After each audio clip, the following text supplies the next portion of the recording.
अच्छा, तो सीन ये था कि आप लोगों के साथ वैसे तो काफ़ी चीज़ें और थी जिसके बारे में बात करनी थी। बाकायदा एक छोटा-सा सेशन उसके बारे में टेक्निकल वगैरह भी। लेकिन उसके लिए काफ़ी लेट हो गया है अभी और तबीयत सेट नहीं है कुछ। मगर एक गूगल फॉर्म हमने बनाया हुआ है, वो आप लोगों को मिल रहा है।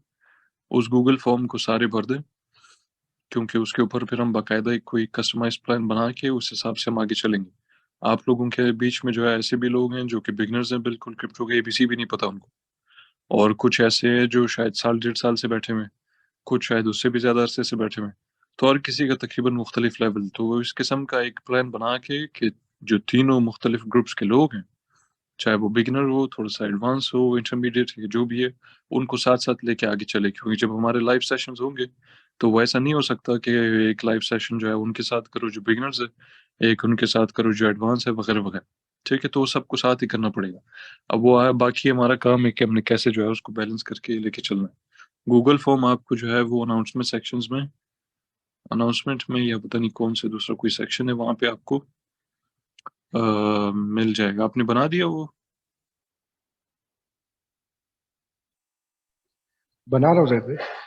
अच्छा, बस सही है। तो ये आप लोगों को मिल जाएगा, उसके अंदर जो भी सवालात हैं उसको देखें और उसको भरें सही से, पूरा अपने ट्रेडिंग एक्सपीरियंस के हवाले से। कब से आप लोग क्रिप्टो में हो, क्या सीखा है, क्या मसला है, ये बड़ा ज़रूरी है हमारे लिए जानना।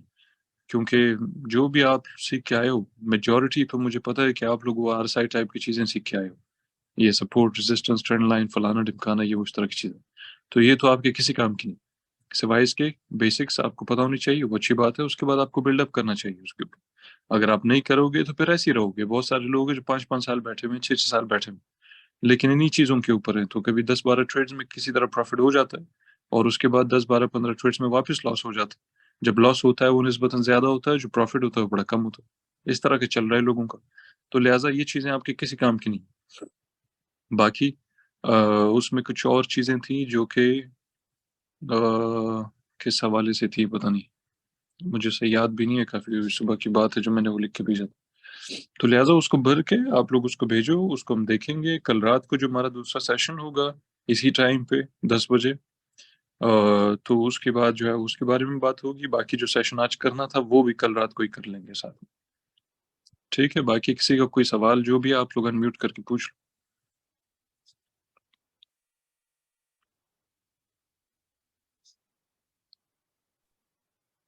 हाँ, हेलो, अस्सलाम वालेकुम सर, भी कैसे अस्सलाम हैं? वालेकुम सर।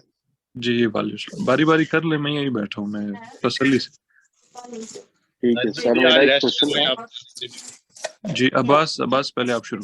जी सर, मेरा एक क्वेश्चन था कि जो आपके कॉन्सेप्ट्स हैं वो सिर्फ जी, क्रिप्टो तक ही लिमिटेड रहते हैं या उनकी रिफ्लेक्शन हमें डिफरेंट मार्केट्स में मिलती है, फॉरेक्स, स्टॉक्स और इस तरह के मार्केट्स में? Right, good question. जो क्रिप्टो है ना, आपको पता होना चाहिए कि क्रिप्टो जो है वो नन्हा-मुन्ना बच्चा है, अभी उसको 8-10 साल हुए हैं। ठीक है? जो ट्रेडिंग का पूरा जी कांसेप्ट है, वो कहाँ से डिराइव किया गया है, वो स्टॉक मार्केट से आया है। ऐसा ही जी सारे जी आपके टेक्निकल एनालिसिस वगैरह, ये वो इंडिकेटर्स, हर किस्म की चीज़ें जो है वो सारी उठ के आई हैं स्टॉक मार्केट से। और वो चलती है क्रिप्टो में भी, क्योंकि जो मेन जो चार्टिंग जो एस्पेक्ट है उसका, वो तो एक ही है। तो लिहाजा जो कंसेप्ट क्रिप्टो के जी हों, चाहे वो स्टॉक मार्केट्स के हों, वो चलते हैं एक दूसरे के ऊपर। ठीक है? या फॉरेक्स भी। ठीक है, ठीक है, थैंक यू सर। अस्सलाम वालेकुम सर। जी, वालेकुम सलाम। अच्छा सर, मेरा पॉइंट था कि जितने भी आप टेक्निकल एनालिसिस ऑब्वियसली बताएंगे वो आपने कहा फॉरेक्स के रिलेटेड भी होंगे, लेकिन आप एज अ एडवाइस किसे आप करते हैं कि rather we should focus on the crypto market for the bull run और द फॉर लॉन्ग टर्म, या we should prefer for the forex और क्रिप्टो मार्केट?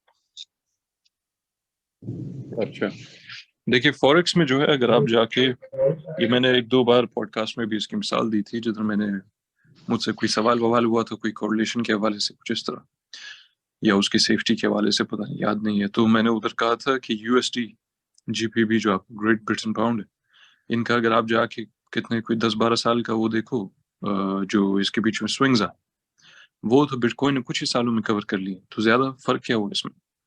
जो मेन चीज़ है जिसकी वज़ह से आपकी क्रिप्टो मार्केट जो है काफ़ी लोग उसको प्रेफ़र करते हैं compare to the rest of this financial market, जिसमें फॉरेक्स वगैरह, स्टॉक मार्केट सारे, वो ये है कि ये बड़ा ज़्यादा वॉलेटाइल है। यानी कहीं ऐसा नहीं होता कि कोई बुल रन चल रहा हो और वो 1 साल पहले कोई कॉइन जो है, आपका बुल रन तो साल 1.5 साल चलता है, अब उसके अंदर एक कॉइन चल रहा है, फर्ज करो भाई कोई 5 सेंट, अब वो 5 सेंट से उठ के चले जाए वो $3, तो ऐसा कभी नहीं होता, ना स्टॉक मार्केट में हो सकता है, बिल्कुल पॉसिबल ही नहीं, ना ही आपके फॉरेक्स में इस तरह की चीजें होती हैं।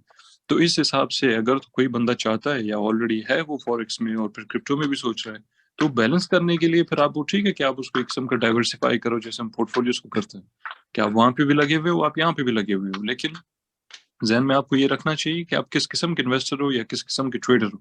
अगर आप इस रिस्क को जो क्रिप्टो के साथ एसोसिएटेड है उसको समझने के बाद भी आप इसके अंदर इन्वेस्ट करते हो, तो for let's say as an investor अगर आप उसमें जो बुल रन है हमारा या पूरा मार्केट साइकिल, उसके अंदर दो चीजें, एक आपका बुल रन है और एक आपका बेयर मार्केट है।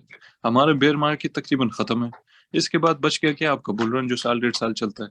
इस हिसाब से कभी कभी आप इसका पूरा फायदा उठा सकते हो, और बाकी जो भी थोड़ा बहुत आपने बैलेंस के तौर पे अलग से डाइवर्सिफाई करना है वो आप चाहे स्टॉक मार्केट में करो चाहे फॉरेक्स में करो, एक ही बात।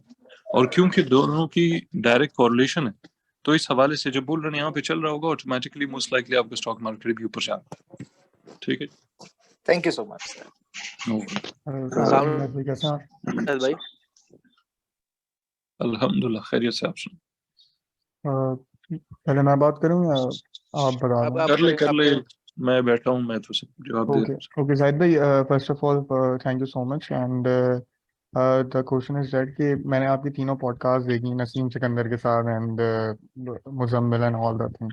जी। अच्छा, जो आपने जो डिस्कशन जो किया है, बेसिकली मैं राइट नाउ फॉरेक्स पर ट्रेडिंग करता हूँ, बट वो जो आपने जो बात करी, देखें मैं जब फॉरेक्स पर ट्रेडिंग करता हूँ मेरा एक बेसिक तरीकेकार है, higher high higher low, high lower high lower low, जी। According to Dow theory basis, जो एक रिगार्डिंग द बुक्स है। और मैं RSI देखता हूँ, ओवर सोल्ड ओवर बॉट, यानी अबव 70 गया तो यानी अगर उसमें कोई डाइवर्जेंस आती है तो मैं शॉर्ट कर देता हूँ, अगर यानी बिलो 30 गया उसमें कोई डाइवर्जेंस आती है तो मैं लॉन्ग कर देता हूँ, जो एक कॉमन तरीकेकार है। सही है। और जिसको आप ये कहते हैं कि रिटेल कॉन्सेप्ट, जो ये प्योर रिटेल कॉन्सेप्ट है, जिसको आप बिल्कुल मना करते हैं कि ये ऐसा कुछ भी नहीं होता। नाउ राइट नाउ आज मैं गोल्ड पे ट्रेड कर रहा था, सो मेरा क्वेश्चन ये है कि जैसे समटाइम्स ये जो न्यूज़ प्लेटफॉर्म, जो जो आप न्यूज़ यानी कभी कभार कैंडल इतनी ऊपर चली जाती है कि ये जो आपकी वाली बातें हैं कि इंस्टीट्यूशन प्ले कर रही होती हैं, क्योंकि मेरी अनस भाई से भी इस चीज़ को लेके बहुत डिस्कशन हो गई है before Ramzan and after Ramzan. तो उन्होंने मुझसे यही कहा था कि क्रिप्टो में वॉलेटिलिटी बहुत ज़्यादा है, और यानी लिक्विडिटी बेस ये चलता है। तो फॉरेक्स में भी कुछ ऐसे कुछ पेयर्स हैं जिसमें वॉलेटिलिटी बहुत ज़्यादा है, जैसे लाइक गोल्ड हो गया, सिल्वर हो गया, इनका कनेक्शन है, क्रूड ऑयल हो गया। जो आप अपनी नॉलेज जो हमसे शेयर करेंगे, यानी रिगार्डिंग द, जैसे मैंने आपकी जो वीडियो देखी ब्रेकआउट स्ट्रक्चर वाली, अमेजिंग। और यानी फेक आउट जो होते हैं, और किस तरीके से आपको यानी एक हल्का सा फेक आउट दिया जाता है कि रिटेल समझेगा कि यहाँ पे बेच दो, और वो या लॉन्ग कर दो, तो मतलब यानी we are doing the same thing, यानी कहीं ना कहीं। सो हम जो आप जैसे आपकी मैंने एक जो वीडियो देखी थी एडवांस क्रिप्टो कोर्स में, मैंने वो भी बाई किया हुआ है। सो तो उसमें आपने बताया था कि आपने एक ऊपर एक रेजिस्टेंस ड्रॉ करी और नीचे एक सपोर्ट ड्रॉ करी, आपने बोला इस जोन पे आके ये नीचे आ जाएगा, और वो ऐसा ही हुआ, वो नीचे आ गया, और इस जोन पे आके ये टॉप पकड़ेगा। अच्छा, जो ये चीजें जो आपकी जो नॉलेज है, ये मैं अगर यही सेम टू सेम थिंग ये मैं फॉरेक्स पे इम्प्लीमेंट कर सकता हूँ कि नहीं कर सकता, फर्स्ट टाइम?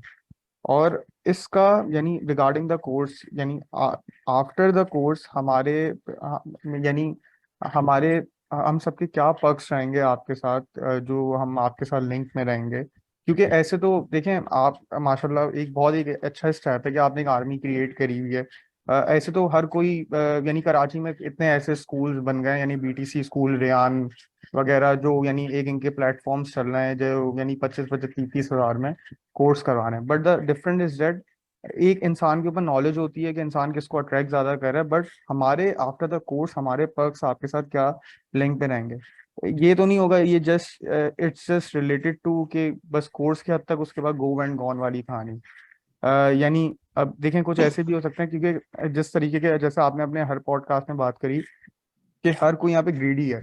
एग्जैक्टली मैं भी बहुत लालची हूँ। और अगर कोई यहाँ पे इस ग्रुप में इस कॉल पे ये कहता है कि अगर कोई किसी को लालच नहीं है पैसे की, तो मुझे तो लगता है वो बेवकूफ बना रहा है, क्योंकि हर कोई लालच के तहत ही यहाँ बैठा हुआ है, क्योंकि जिस तरीके की आगे इकोनॉमिकल कंडीशन है, हर किसी को अपना सरमायाकार बढ़ाना ही बढ़ाना है, बाय हुक बाय क्रुक। तो वो या वो एक सीख के ऊपर ले जाए, या वो जज्बाती तौर पे ऊपर ले जाए। इसलिए प्रोसेस पे ज्यादा यकीन रखना चाहिए as compare to result. Process अच्छा होगा तो रिजल्ट भी अच्छा आएगा। So what do you prefer the best thing in in first day के? आप फर्स्ट ऑफ ऑल हमें किस तरीके से इस चीज को स्टार्ट करना चाहिए? हमारे ग्रुप, हमारे आफ्टर द कोर्स हमारे पर्क्स क्या होंगे? और ये चीजें इम्प्लीमेंटेशन हम लोग फॉरेक्स पे कर सकते हैं। और अब वे और आप एक यानी इस ट्रेनिंग के बाद हमें कहाँ देखते हैं कि यानी इसके अंदर इतना है कि ग्रज है, यानी ये इधर तक जा सकता है, वगैरह वगैरह। That's it. राइट, ठीक है। तो पहली चीज से शुरू करते हैं। सबसे पहले तो ये था कि ये जो जी पॉडकास्ट वगैरह में, और वैसे भी ये तो पॉडकास्ट तो खैर अभी की है ना मैंने, ये बातें जो है मैं तो बड़े अरसे से कर रहा हूँ, सालों से जी कर रहा हूँ। जी बिल्कुल। तो ऐसा नहीं है कि बिल्कुल आपका सपोर्ट जो है काम ही नहीं करता 100% फालतू, ऐसा भी नहीं है कि आपका ट्रेंड लाइन 100% फालतू। मगर एक मिसाल साथ में मैंने हमेशा दी है, वो ये है, एक बच्चे को आप जब नर्सरी में डालते हो ना, 4 साल की उम्र में, ठीक है, स्कूल में डालते हो उसको। जी अब ऐसा तो नहीं है ना कि आपने स्कूल में जो नर्सरी में डाल दिया तो बस नर्सरी ही हुई है, बस वो 30 साल नर्सरी में ही बैठा रहेगा, वो मैट्रिक भी वहीं करेगा, वो जो है अपना एफएससी भी वहीं करेगा, वो मास्टर्स भी वहीं करेगा, ऐसा नहीं है। हर चीज में जो है आपको उसके बुनियाद के बाद, बेसिक समझने के बाद उसके ऊपर बिल्डअप करना पड़ता है। आप बच्चे को 4 साल की उम्र में डाल दो नर्सरी में, 30 साल बाद वापस आओ वो नर्सरी में बैठा हुआ, क्या मतलब उसका? इसका मतलब ये हुआ कि जो रिचुअल कंसेप्ट के बेसिक्स हैं वो आप लोगों को पता है, और उसी के ऊपर सारा दिन सुबह शाम लोग लगे रहते हैं, लगे रहते हैं, लगे रहते हैं। अच्छा, अब उसमें मसला क्या है? सबसे पहले तो ये कि रिचुअल कंसेप्ट आए किधर से, ये मैं चाहता हूँ आप सारे स्टडी करो इसको। रिचुअल कंसेप्ट जो है, या दो कंसेप्ट क्यों है, एक ही कंसेप्ट होना चाहिए था ना। अब मैं तो आजकल ये भी सुन रहा हूँ कि लोग, जब मैं लोगों को बोल रहा हूँ कि भाई आपके बैंक्स, इंस्टीट्यूशंस, फलाना, इन्वेस्टमेंट पूल्स, ये वो वेंचर कैपिटल्स, ये वो हिसाब किताब, ये सारे जो है मार्केट को आपका ये कंट्रोल करते हैं। ऐसा नहीं है कि रिटेल यानी मैं और आप और हम जैसे जो है 2,000, 4,000, 10,000, 1 लाख, 2 लाख लोग बैठ के कंट्रोल करें मार्केट, हम तो नहीं कर सकते मार्केट कंट्रोल। हम तो जितना मर्जी जोर मार ले, आज जाके जो मर्जी पैसे डालो, हम बिटकॉइन को ज्यादा से ज्यादा क्या कर लेंगे, थोड़ा बहुत ऊपर ले जाएंगे उसको, ठीक। तो सही हम हल्का फुल्का, मतलब क्या होगा, कोई 1,000 डॉलर ऊपर चले जाएगा, वो जोर मार लो कोई 2,000 डॉलर ऊपर चले जाएगा। हम ऐसे थोड़ी कर सकते हैं कि उसकी मार्केट कैप को ले जाए 1 ट्रिलियन पे। हम ऐसे भी नहीं कर सकते कि हम टोटल क्रिप्टो मार्केट को ले जाएं कोई 2.5-3 ट्रिलियन पे, ठीक है। तो ये सही सारा पैसा कहाँ से आ रहा है? अब जो सबसे ज्यादा पैसा डालता है, ये तो ऐसा है ना, कोई कंपनी है आपकी भाई, अगर उसका शेयर जो है कुछ 80% किसी एक बंदे के पास है, या दो बंदों के पास 40-40%, आपके पास पीछे जो है 20% शेयर है, वो 20% शेयर से तो आप तो ना कोई फैसला कर सकते हो ना कुछ।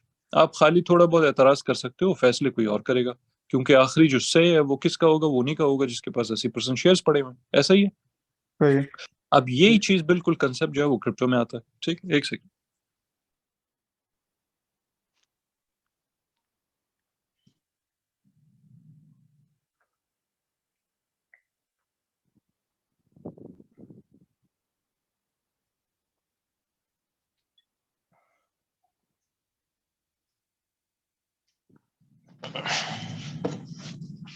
अच्छा, तो बिल्कुल वही जो कंसेप्ट है ना, वो इधर भी है।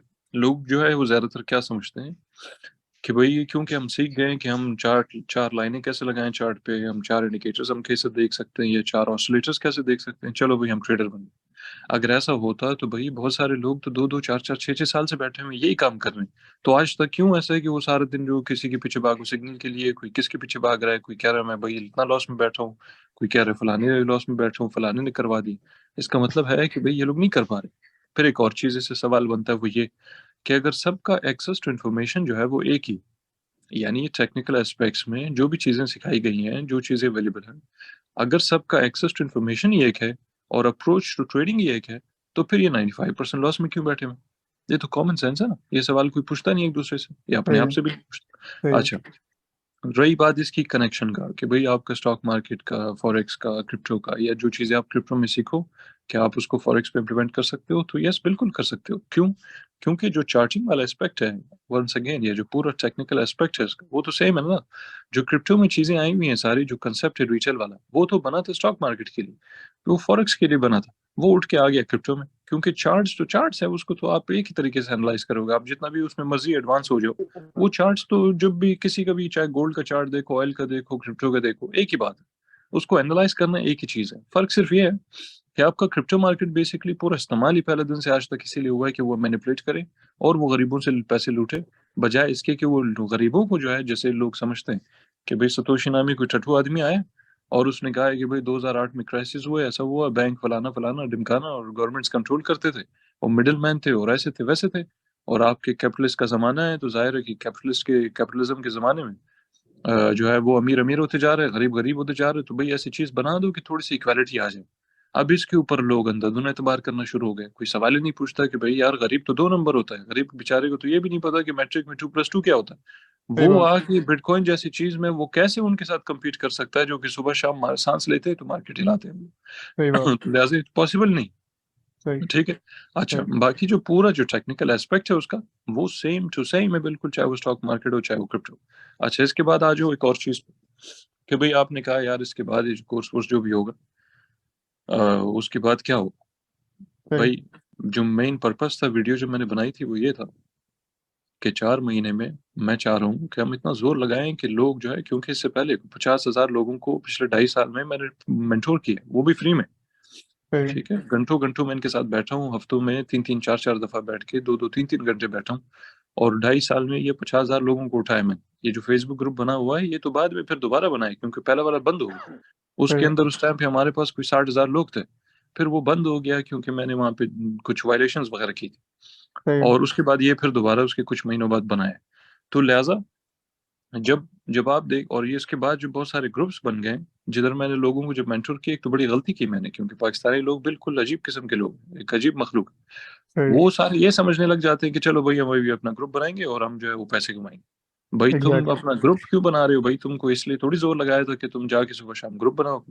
इस वजह से कोई 200-250 जो हमारे पास डॉक्यूमेंटेड वो लोग हैं जो यहाँ से सीख के गए, और बाकी पता नहीं कितने सारे बैठे होंगे जिनके पास जो जो हमारे पास डॉक्यूमेंट नहीं है, जिसका पता नहीं है, वो किसी और नाम से बैठे होते हैं। जैसे बहुत सारे लोग देखा प्रोफेसर के नाम से लगे हुए हैं, कोई फलाने सही के है। नाम से लगा हो। अब वो सही। हमें नहीं पता कि ये बंदा कौन है। सही ठीक। है। बाकी जो कोई अपने नाम से बैठता है वो फौरन हमें पता चल जाता है कि हाँ भाई ये हमारे पास आया था, ये तो इसकी आईडी ये थी, ये हिसाब किताब, और इसने जाके अभी ग्रुप बना लिया। अच्छा, तो मेन मकसद ये है कि आप लोग ये सारे कोचराइयों से हटो। ये सुबह शाम जो नारे मारते हैं ना लोग, $10 $10 $20 ये सारी हरकतें ये लोग जो करते हैं और बैठे हुए 6-6 साल से, तो भाई इनको क्या जरूरत है? हालांकि इनका बड़ा नाम है ना। ठीक है, ये सही सारे है। आपके टॉप टॉप टॉप पे 2-3 जो बड़े बड़े ग्रुप्स है, वो सेकंड तो खैर हमारा ही, हर सही। लिहाज से तकरीबन। मगर जो इतना जोर मारते हैं, मैं तो नहीं करता हूँ ना ये सब। मैं तो फर्स्ट टाइम अभी अनाउंस किया मैंने एयर ड्रॉप, मैं तो इसके बारे में बात भी नहीं करता हूँ कि ग्रुप में आऊँ। वो बहुत सारे लोग जो पोस्ट करते रहते थे, सबने देखा होगा शायद, कमेंट्स में इधर उधर जवाब ही नहीं मिलता था उनको, और सही अगर है। जवाब मिले तो ये लिखा होता था कि भाई 1 मई का इंतजार करो। भाई मेरे लिए तो बड़ा आसान है ना, एक बंदा 250 दे रहा है, मैं उठा लूँ उसको, नहीं उठाया उसको। सही है। ठीक है। अच्छा, तो मकसद ये है कि आप लोग इन सारे 2 नंबरियों से जो है वो बचो, 4 महीने में इतना सीख लो कि आप लोग जो है टोटली इंडिपेंडेंट हो जाओ। एक और चीज आपने कहा कि रेयान ने जो स्कूल बनाया हुआ है, तो भाई रैम को भी तो इस काबिल मैंने बनाया ना कि उसने जाके स्कूल बनाया। ठीक, यस तो यस, रेयान मैंने को ढाई। उसकी एक वीडियो देखी थी जिसमें उसकी वॉइस थी बेसिकली। यानी आपको मैं जब सर्च कर रहा था तो मैं उनको भी देख रहा था, तो जस्ट हाँ तो मैंने उनकी आवाज़ सुनी तो वो मिल रही थी, तो दैट्स व्हाई आई आस्क्ड।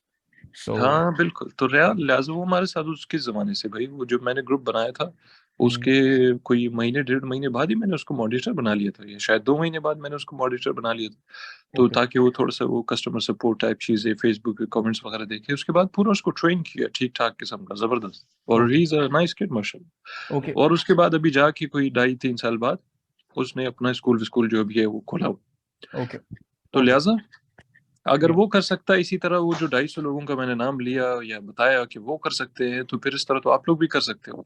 अगर आप लोग के जहन में सब सुबह शाम ये हो कि आप किसी के ऊपर डिपेंड करो, फिर तो फिर मकसद ही खत्म हो गया ना, ये ग्रुप में आने का मकसद ही खत्म हो गया। ये मेरे लिए तो बड़ा आसान काम है, मैं तो बैठा रहूं, मैं तो बोलूं बस ठीक है पैसे देते जाओ, मैं आपके साथ सेशन करते जाऊं, मैं लंबा खींचता जाऊं इसको, साल साल 1.5 साल 2 साल 3 साल जो भी है, टाइम पास करते करते वक्त गुजर जाता है, मेरा फायदा है इसमें।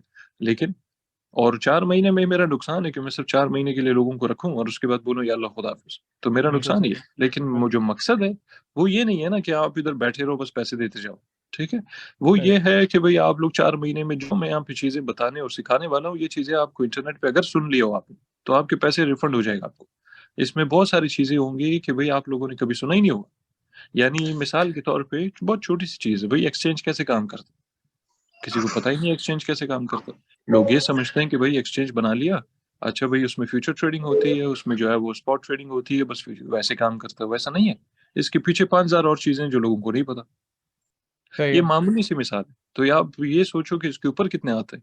पूरा आपका क्रिप्टो मार्केट जो है वो कंट्रोल होता है, और कौन कैसे करता है हिसाब किताब, इसके ऊपर हमारे बहुत सारे सेशंस होंगे, ताकि आप लोगों के ज़हन में ये बिल्कुल वाज़िया हो जाए कि जिस मार्केट में आप आए हो, वो गरीबों के लिए नहीं बना हुआ, रिटेल के लिए नहीं बना हुआ बिल्कुल। सारा का सारा बकवास है, पोंज़ी स्कीम है टोटल। फ़र्क सिर्फ़ ये है कि आप इससे फ़ायदा उठा सकते हो, और आपके पास ज़्यादा टाइम नहीं है, आपके पास ज़ोर मान लो 8-10 साल है। उसके बाद ऐसा टाइम आएगा आप इससे फ़ायदा-वायदा बिल्कुल नहीं उठा सकते। खत्म ठुस।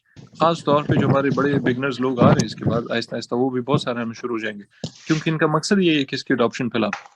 ठीक है? तो लिहाज़ा बहरहाल इसके ऊपर हम जब टाइम नाज आएगा साहब, सेशन जब मैं करेंगे। मैं इंटरप्ट नाउ अगर इजाजत हो।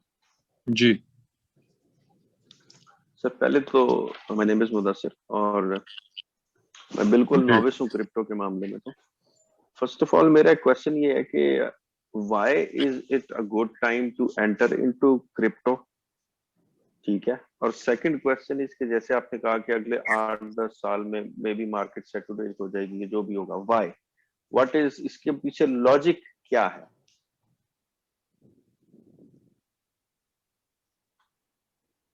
हेलो। अच्छा, पहला सवाल ये है कि भई ये अच्छा टाइम क्यों है कि आप क्रिप्टो में इन्वेस्ट करो? भई, आपको ये सवाल पूछने से पहले आपको ये देखना चाहिए ना कि आप अगर फाइनेंशियल मार्केट्स में आते हो तो आप क्यों आते हो? और अगर आप इसलिए आते हो कि एक मार्केट में आपको लगता है कि आप निस्बतन ज़्यादा फ़ायदा कर सकते हो, और दूसरे में जिधर आप निस्बतन जो है वो, या आपको बड़ा टाइम लग सकता है, ज़्यादा टाइम में बेशक फ़ायदा करो, मगर आपको काफ़ी निस्बतन ज़्यादा टाइम लगेगा बनिस्बत इसके कि आप क्रिप्टो में लगे। अच्छा, तो अगर वो वाज़िह हो जाता है आपके पास, फिर आपको ऑटोमेटिकली 2 ऑप्शन आ गया आपके पास, या 3 आ गए ज़्यादा से ज़्यादा। उन तीनों में क्या होगा कि एक तो स्टॉक मार्केट हो गया, एक फॉरेक्स हो गया, क्रिप्टो हो गया। इसके अलावा तो कोई मार्केट ही नहीं है ना, ठीक है? और इन्हीं के अंदर आपका गोल्ड-शोल्ड ये सारी चीज़ें आ गई। अच्छा, तो अगर तो आप इनको कंपेयर करते हो आपस में, उस हिसाब से तो ज़ाहिर है कि क्रिप्टो-शिप्टो जो है आपके लिए निस्बतन बेहतर है और कम टाइम में ज़्यादा प्रॉफिटेबल है। क्यों? क्योंकि उसका जो वॉलेटिलिटी वाला एस्पेक्ट है, वो ही उसको अट्रैक्टिव बनाता है। अगर उसके अंदर से आप ये वॉलेटिलिटी वाला फैक्टर निकाल दो, उसके बाद सिर्फ़ और सिर्फ़ रिस्क ही बचता है बस उसके अंदर, और कुछ नहीं। तो फिर आप ज़ाहिर है कि स्टॉक मार्केट या दूसरों की तरफ जाओगे। ठीक है? पहला सवाल तो ये है। दूसरी चीज़ ये है कि यहाँ पे क्या होता है कि आपको पता होना चाहिए, छोटा-सा मैं बताता हूँ, नहीं तो ये लंबा हो जाएगा, वो बाकी सेशन की चीज़ें हम इसके बारे इस इधर शुरू हो जाएँगी। वो ये है कि आपके जो स्टॉक मार्केट्स या दूसरे मार्केट्स में जो आपके बड़े-बड़े बैठे हुए हैं सारे सेठ लोग जो चलाते हैं इसको, वो लोग स्टॉक मार्केट को उस तरह मैनिपुलेट नहीं कर सकते अपने फ़ायदे के लिए, ना ही फॉरेक्स को कर सकते हैं वो लोग। मगर क्रिप्टो को वो लोग सुबह-शाम बिल्कुल साइड चिक की तरह जो है उसको इस्तेमाल करते हैं। जब मर्ज़ी गया, कार्रवाई किया, निकल गए। ये इस तरह की हरकतें करते हैं सुबह-शाम, और ये तो वाज़िह होना चाहिए सबके लिए भई। 3 ट्रिलियन पे टोटल आपका मार्केट कैप चला गया पूरे क्रिप्टो का। और 3 ट्रिलियन से फ़ौरन से 1 ही साल के अंदर-अंदर उसमें से 2 ट्रिलियन के 2 सवा 2 ट्रिलियन निकल गया। ये हम 2 सवा 2 ट्रिलियन, कोई भी करेंसी हो ना, चाहे वो पाकिस्तानी पैसा क्यों ना हो, हालाँकि ये तो डॉलर की बात हो रही है। पाकिस्तानी पैसा क्यों ना हो, यानी ऐसा समझो कि स्टॉक मार्केट जो पाकिस्तान का है, उसमें से आप कोई सवा 2 खरब रुपए जो है, वो निकाल लो 1 ही साल के अंदर। ये बहुत बड़ी बात है। तो ये सोचो कि पाकिस्तानी पैसों में इतनी बड़ी बात है, तो जब डॉलर में आप सवा 2 खरब निकाल रहे हो, तो ये तो इसका क्या मतलब? ये पैसा कहाँ से आ रहा है, कहाँ जा रहा है? जब आप ये समझ जाते हो और उसको ट्रैक कर पाते हो, तो फिर आपके लिए बड़ा ज़बरदस्त है कि आप इस हिसाब से इसका फ़ायदा उठाओ। ठीक है जी? वो करने का कौन कैसे होगा? अस्सलाम वालेकुम भाई। जी, बारी-बारी कौन है सबसे अस्सलाम पहले? वालेकुम। वालेकुम सलाम। जाहिद भाई क्या हाल है, आप ठीक हैं, खैरियत से हैं आप? अल्हम्दुलिल्लाह, खैरियत से, आप सुनाइए? अल्हम्दुलिल्लाह। जाहिद भाई मेरे 2-3 क्वेश्चन है। पहला तो ये था कि आपने कहा था कि इसके 3 ग्रुप्स बनेंगे हमारे, तो मैं तो बिल्कुल बिगिनर हूँ। पहला क्वेश्चन ये था कि जब 4 माह कंप्लीट होंगे तो हम सब लोग बराबर होंगे, या जो अभी से नहीं, प्रो हैं? मैंने कब बोला 3 ग्रुप बने? यानी आपने वो फॉर्म दिया ना अपने फिल करने के लिए, कि हाँ, उसमें वो जो बिल्कुल मेरे 3 ग्रुप बनेंगे नहीं, मैंने ये कहा था कि आपके बीच में ऐसे भी लोग हैं जो बिगिनर है, ऐसे भी लोग हैं जो थोड़े-से इंटरमीडिएट लेवल पे हैं, फिर ऐसे जी भी भाई। लोग हैं जो थोड़ा अरसा बैठे हुए एडवांस हैं, मगर 3 ग्रुप नहीं बनाएँगे। मैंने ये कहा कि वो तो और हमारे लिए मसला हो जाएगा ना। तो वो जी भाई। बनाने का मकसद ये था कि हमें पता चल जाए कि कौन कहाँ बैठा है और किस हिसाब से कितने लोग हैं। हो सकता है कोई 20 लोग हैं जो बिगिनर्स हैं बस, तो ज़्यादा बड़ी बात नहीं है, उसको हैंडल करना बड़ा आसान। अगर कोई आके बोले भई यार, या पता चले कि 100 बंदे बैठे हुए हैं जो बिगिनर हैं, इनको एबीसी भी नहीं आती, तो फिर सोचना पड़ेगा कि भई इनका क्या करना है, थोड़ा-सा अलग तरीके से लेके चलना पड़ेगा। नहीं तो जाहिद भाई फिलहाल ऐसा कोई सीन नहीं है। मेरा क्वेश्चन ये है कि 4 माह बाद हम सब लोगों के पास प्रॉपर नॉलेज होगा सबके पास, या जो अभी से प्रो हैं वो ज्यादा एडवांस होंगे हमसे? नहीं, सारे के सारे फर्क ये है कि जो आप लोगों को बताया जाएगा कि भाई आपने ऐसे करना है, इतने घंटे इतने दिन फलाना फलाना, ये हिसाब किताब, और अगर सारे उसको करते हैं और अगर आप पूरा उसको, भाई क्योंकि देखें, मैं जितना मर्जी यहाँ पे जोर मारूं, या जब आप स्कूल में जाते हो कॉलेजों में जाते हो, वो जो टीचर बैठे वहां पे जितना मर्जी जोर मारे, अगर जी वो सर। बच्चा आगे जाके खुद नहीं करता है ना कुछ, तो फिर जी वो सर। वो 20 साल भी उसके साथ बैठा रहे तो वो कुछ नहीं कर पाए। ठीक है, तो जो जी चीजें सर, आप बिल्कुल। लोगों को बताई जाएंगी, सिखाई जाएंगी, अगर आप उसके ऊपर उसी हिसाब से सुन सुन साहिल भाई, सुन मेरा भी, दूसरा क्वेश्चन ये था कि क्या कहते हैं अपना, इसके साथ साथ हमें थोड़ी बहुत ट्रेडिंग भी करवाई जाएगी? बिल्कुल बीच में ट्रेडिंग भी करवाई जाएगी।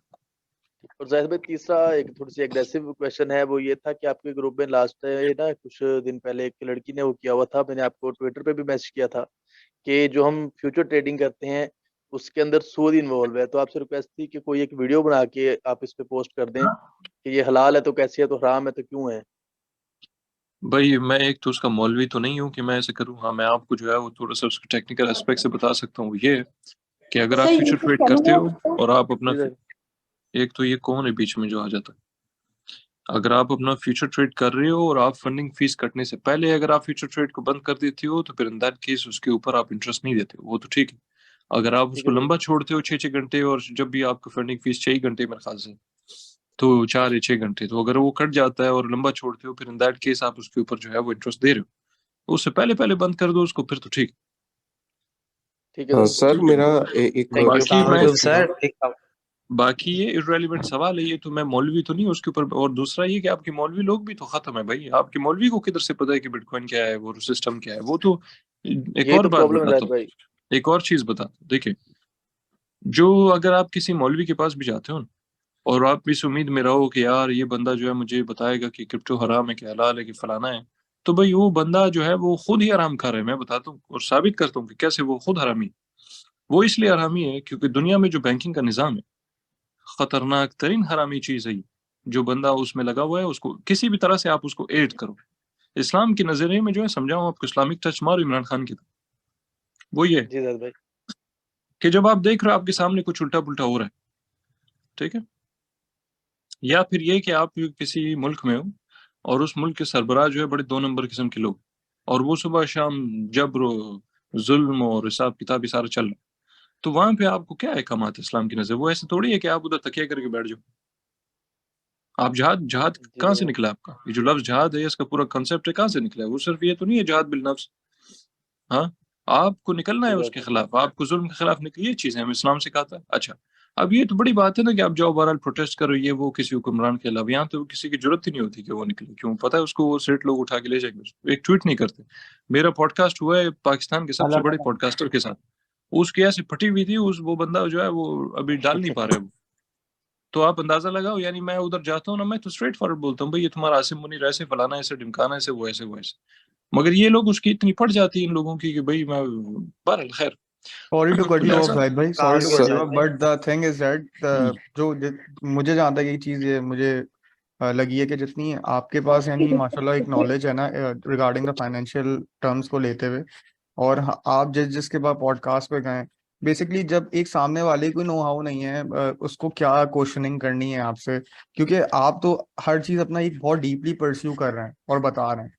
और क्योंकि सामने वाले को, अब मैंने जस्ट आपकी रिसेंटली दानियाल के साथ देखी, अब if someone is doesn't know about the यानी फाइनेंशियल मार्केट टर्म्स, और वो बोल रहा है कि मुझे वर्ल्ड इकोनॉमिक फोरम में जाके बैठना मेरा एक ख्वाब है, तो हम लोग उस चीज़ को कैसे एक प्रिजर्व कर सकते हैं कि हम बोल सकते हैं भाई ये चीज़ गलत है?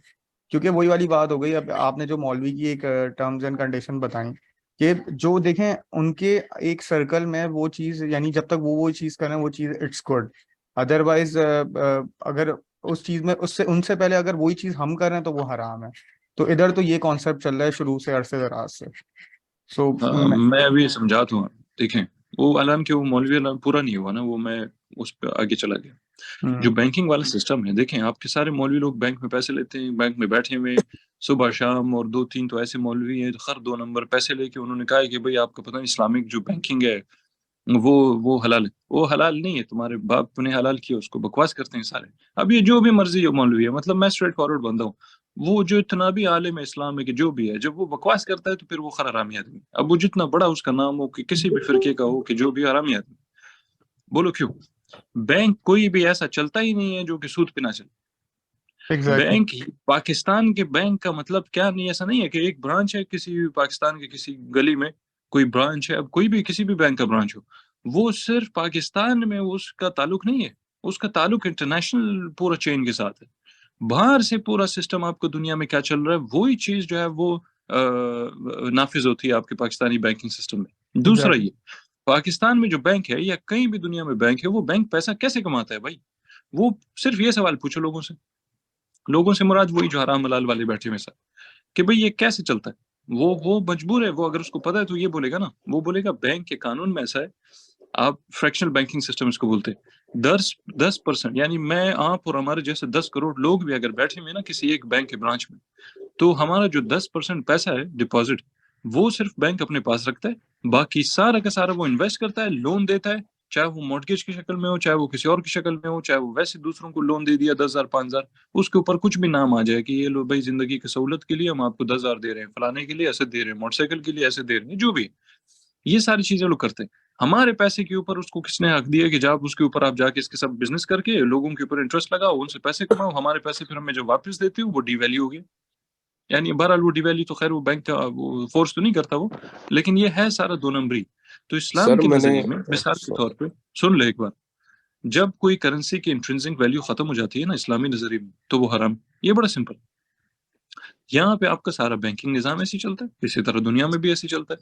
तो अगर आप लोगों को इतना शौक है ना इस चीज के बारे में, तो सबसे पहले तो ये करो कि बाहर निकलो रोडों पे, सारे मौलवियों को भी उठाओ, इनको भी जो है वो थोड़ा पिछवाड़ी पे जो है हाथ वाथ लगा के इनको थोड़ा साइड करो कि भाई ये लोग इंसान बन जाए, दूसरों को इस्लाम सिखा रहे हैं, खुद ये लोग फॉलो नहीं करते ये लोग। अच्छा, तीसरी चीज, जब आप ये कर पाओ ना कि उस बैंक, जो बैंक का निजाम है उसको किसी भी सूरत में एड नहीं करो, एड से मुराद मदद नहीं करो कि वो चलते रहे, वो चलते इसीलिए क्योंकि लोग पैसे डालते हैं उसके अंदर। एक बार लोगों को बता देना साफ साफ फतवा दे कि भाई ये बिल्कुल हराम, तो फिर तो आपकी मेजोरिटी लोग जो है मजबूरन हो जाएंगे।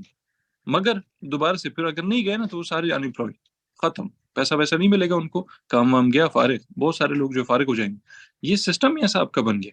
ठीक है, अब आ जाओ अच्छा क्रिप्टो सर, पे। क्रिप्टो तो मामूली सी चीज है, उसके अंदर आपका फंडिंग रेट है कटने से पहले पहले आप शुरू हो जाओ उसके अंदर, बस ट्रेड करो, 2 मिनट 10 मिनट 1 घंटा जो भी है आपके पास टाइम है, उसके बाद निकल जाओ, खत्म स्टोरी। अच्छा सर, एक बात पूछी थी आपसे।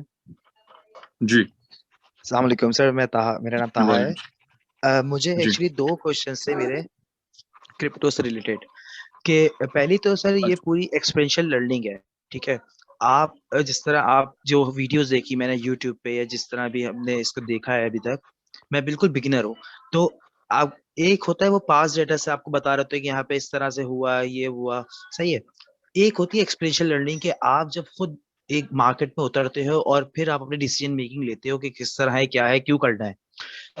और जिस तरह हमें पढ़ाया जाता है, मैंने खुद एमबीए किया है मार्केटिंग में, तो जो हमने मार्केटिंग में पढ़ा वो हम अपनी रियल लाइफ या जॉब के अंदर उस उन स्ट्रेटजीज को इतना इम्प्लीमेंट नहीं कर सकते या नहीं किया। क्यों? क्योंकि वो एक बुकिश नॉलेज थी। तो पहली बात, मेरा जो पहला सवाल है पार्ट, वो ये कि जो हम पढ़ेंगे या जो भी बुकिश नॉलेज या थियोरेटिकल वर्क होगा, वो हम उसको वाकई में इम्प्लीमेंट करेंगे या ये पूरी सोली प्रैक्टिकल थिंग है, प्रैक्टिकल नॉलेज इससे आएगी हमें। ये मेरा एक पार्ट हो गया। दूसरा पार्ट जो भी आपने थोड़ी सी पहले बात की थी फंडिंग के ऊपर, कि जो काउंटडाउन चल रहा होता है 4-6 घंटे का, अगर आपने उसको क्रॉस कर लिया तो फिर इंटरेस्ट पे करना होगा। तो वो जो होती है वो ट्रेडिंग फीस नहीं होती, क्योंकि ट्रेडिंग फी और इंटरेस्ट में दो अलग डिफरेंस होगा। तो ये मुझे आप क्लियर कर दें दोनों सवाल। Thank you. अच्छा, तो पहला सवाल ये था कि भाई आप जो है उसको, यानी एक किस्म का जो उसका जो लफ्ज है वो बनता है बैक टेस्टिंग। बहुत सारी चीजें होती हैं जो कि लोग बैक टेस्ट करते हैं, तो क्या हम उसको उस हिसाब से सीखेंगे वगैरह वगैरह? नहीं, देखिए, टेक्निकल एस्पेक्ट्स पे जब आप आके बात करते हो तो टेक्निकलिटीज में आप सुबह शाम ये नहीं कर सकते हो ना कि आप चार्ट खोल के 10 दिन पीछे चले जाओ, लोगों को बताओ ऐसे हुआ, ऐसा हुआ, ऐसा हुआ, ऐसा हुआ। वो सिर्फ इसलिए होता है कि आप उसकी एग्जांपल देते हो कि भाई ये स्ट्रेटजी जो है वो इस तरह काम करती है, और इसकी मिसाल वो इस तरह इस तरह इस तरह इस तरह है, पीछे जो भी हुआ है हिस्ट्री में, ताकि लोगों के जहन में एक नक्शा बन जाए कि हाँ भाई ये दरअसल इस तरह दिखता है और ये इस तरह हुआ है, तो वो समझ आ जाए उनको। उसके बाद जब अगली बार हो तो वो उसको ऑटोमेटिकली, चाहे वो कोई पैटर्न रिकग्निशन के अंदर आ जाए, चाहे वो किसी और कैटेगरी में आ जाए, लोगों के जहन में जो है वो एक नक्शा बन जाता है कि हाँ भाई ये स्ट्रेटजी हमने देखी है, ये इस तरह काम करती है, पीछे भी इस तरह था, अब हमें लग रहा है कि बिल्कुल चार्ट के ऊपर ऐसे होने वाला है, तो लिहाजा इस हिसाब से आप जाके उसको ट्रेड करते हो। अच्छा, दूसरी चीज, हमारा तो ज्यादातर इसके ऊपर चीजें ही नहीं होगी ना, हमारा तो पूरा सिस्टम ही अलग होगा। अच्छा, दूसरा ये कि भाई फंडिंग फीस, ट्रेडिंग फीस, भाई आप ट्रेडिंग फीस जब आप दे रहे हो, ट्रेडिंग फीस से क्या मुराद है आपकी? एक तो मुझे सही से सवाल समझ नहीं आया था, तो मैं उसको कंफर्म करने के लिए। सर ट्रेडिंग फी का मतलब जैसे हम एक्सचेंज मनी मार्केट में काम करते हैं, तो आप एक ट्रेड देते हैं कि अगर आपने इंट्राडे किया तो उसमें आपको ब्रोकर को कोई चार्जेस नहीं लगेंगे, और अगर आपने एक दिन या 2 दिन के बाद आपने अपना शेयर बेचा तो आप ट्रेडिंग फी लगेगी। तो मैं उस सेंस पूछ रहा हूँ, ये ट्रेडिंग फी है या इंटरेस्ट अच्छा है, ये चीज समझना चाह रहा था। अच्छा अच्छा, तो इसका मतलब तो ये हुआ ना, जैसे आप फर्स्ट करो स्कूल जाते हो, तो वहाँ पे आप स्कूल में किताबें उनकी इस्तेमाल करते हो, आप उनका बेंच इस्तेमाल करते हो, आप उनके क्लासरूम इस्तेमाल करते हो, तो उसके लिए आप फीस देते हो, और पढ़ाई जो अलग करते हो उसके लिए आप फीस देते हो। तो ये सारी चीजें उसके अंदर शामिल है, जो कि पैकेज है। जब आप किसी जगह पे जाके उसका प्लेटफॉर्म इस्तेमाल करते हो, तो अगर आप उसको फीस देते हो, तो उसमें तो कोई हराम हलाल वाली बात ही नहीं आई ना, क्योंकि आप उसको बोला भाई हम इस्तेमाल कर रहे हैं, अभी मुफ्त में तो नहीं, हम कोई और चीजें के चाचे तो नहीं है कि वो हम सारी चीजें मुफ्त में इस्तेमाल करें। तो अगर हम उसको थोड़ी बहुत फीस उसके ऊपर देते हैं, वो अलग चीज है। अब सूद में और ट्रेडिंग फीस इस हवाले से, ओ यार ये म्यूट करो यार, कौन है? तो तो लिहाजा आप जब किसी चीज को आप इस्तेमाल करते हो, उसको एक किस्म का समझे कि आप उसको कंपनसेट कर रहे हो उसके लिए, कि भाई हम आपकी प्लेटफॉर्म को इस्तेमाल कर रहे हैं, जो भी सर्विसेज है आपकी, ये लो उसके पैसे। जैसे आप लोग आए ग्रुप में आए हो, तो मुफ्त तो नहीं आए हो, अपने पैसे दिए। फंडिंग फीस जो है वो थोड़ा सा इंटरेस्ट के उसमें आता है, जिम्रे, जिधर आप उससे कटने से पहले अगर निकलते हो तो ठीक है, इन दैट केस। अब वो उसका बड़ा कॉम्प्लिकेटेड जो है वो एक एक्सप्लेनेशन है कॉन्ट्रैक्ट्स को लेके, फिर एक चीज जो आप ओन नहीं करते हो वगैरह वगैरह। हालांकि उसमें भी कोई मसला नहीं होना चाहिए, क्यों? आप बहुत सारी चीजें जो है इंसान ट्रेड कर रहा होता है, जैसे आप फॉरेक्स में जाते हो, कुछ ट्रेड कर रहे हो फॉर इंस्टेंस, अब है तो करेंसी, वो वजूद भी रखती है। बिटकॉइन तो वजूद भी नहीं रखता ना, बिटकॉइन तो ऑनलाइन है, पता नहीं है कि नहीं है, वो कल कोई क्लिक मारे डस गायब बिटकॉइन, कि वो कौन क्या कर सकता है उसको।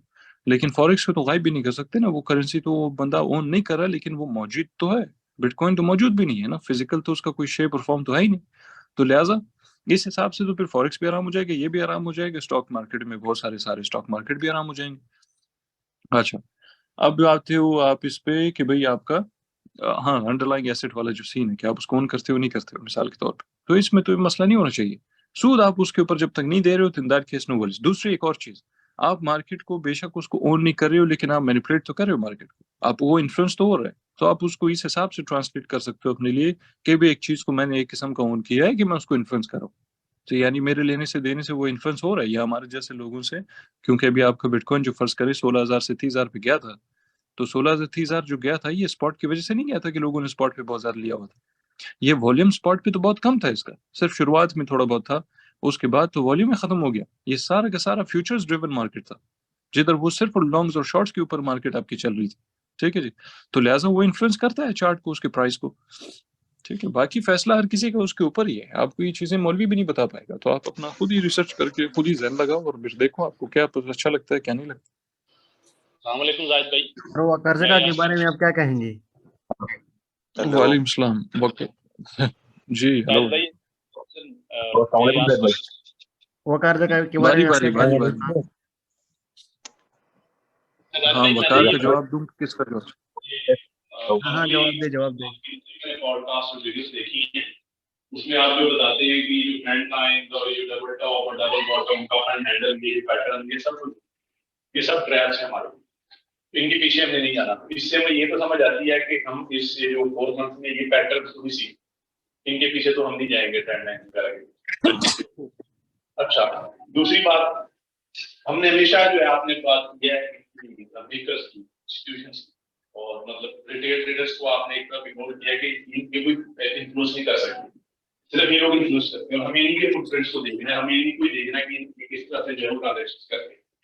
तो उनको हम कैसे फॉलो कर सकते हैं और उनको हम आइडेंटिफाई कैसे कर सकते हैं, क्योंकि जस्ट मतलब बैंक्स और ये इस तरह से अगर हम कहें तो हमें क्या पता कौन से बैंक है, क्या करते हैं, किस तरह क्या कुछ है, किस तरह से ट्रांजेक्शन को करते हैं। उनको फॉलो करने के लिए उनको आइडेंटिफाई कर सकते हैं कि एग्जैक्टली इंस्टीट्यूशन से बाहर विच इंस्टीट्यूशन हमारा कौन से इंस्टीट्यूशन है जो इन्फ्लुएंस हो रहा है मार्केट के ऊपर, और किस तरह से हमें उसको ट्रैक करना है, और किस तरह से हमने इसको जो समझना है वैल्यूज को कि कैसे को अप डाउन होगा। तो ये है कि इसको थोड़ा सा एक्सप्लेन करें। सही है। ये चीजें जो है वो ये टेक्निकल बात है ना, ये मैं फोन पे आपको इस तरह समझाऊंगा तो आपको सर के ऊपर से गुजर जाएगा।